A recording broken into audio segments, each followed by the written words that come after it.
The problem with Fist of the North Star is that it was made by Toei Animation in the 1980s. What this means is Toei chose to expand the series by adding original content. When people ask me whether to read the manga or watch the anime, I'm presented with this problem of originality. Reading manga is always the faster approach, and the timing is good as the manga is getting released in the States.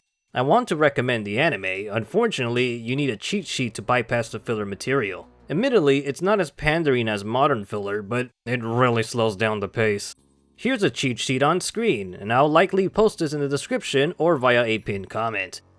Let me give you a few seconds to screenshot this before I continue with my criticisms.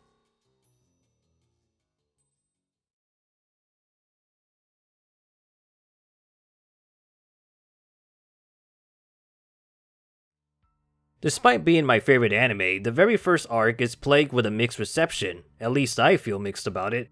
On a positive note, the anime makes Yuria into an actual character, but at the cost of slowing everything down. The Shin arc of the series is surprisingly short, consisting of only 10 manga chapters, meaning it could have been wrapped up in about 5 episodes. But that's when the original characters start appearing, such as Joker, Shin's right-hand man.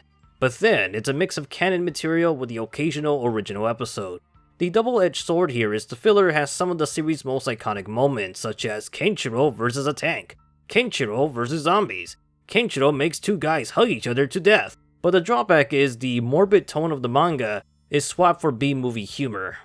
I mean, you got a guy who refuses to attack during lunchtime and uses a cannonball fist.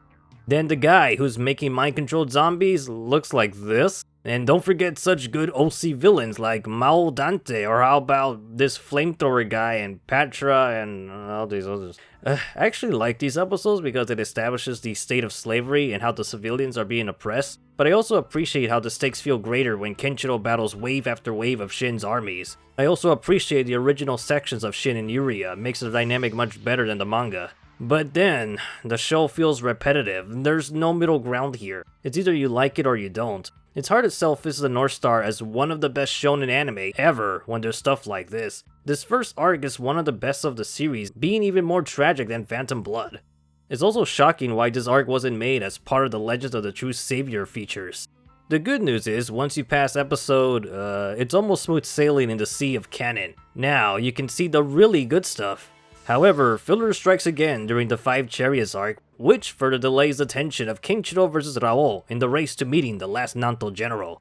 It's annoying too, since the filler usually takes place in between canon scenes. Was this a mandate by Toei to make sure their actors got voice lines? I don't know. You know what this show could use? A reboot. But where is it? We need a new show to cut this filler out. This is a really good anime, I swear. My name is Alex, and thank you for watching my channel, The Anime Hero, and thank you to my patrons. Thank you for your support for over a year now. Bye.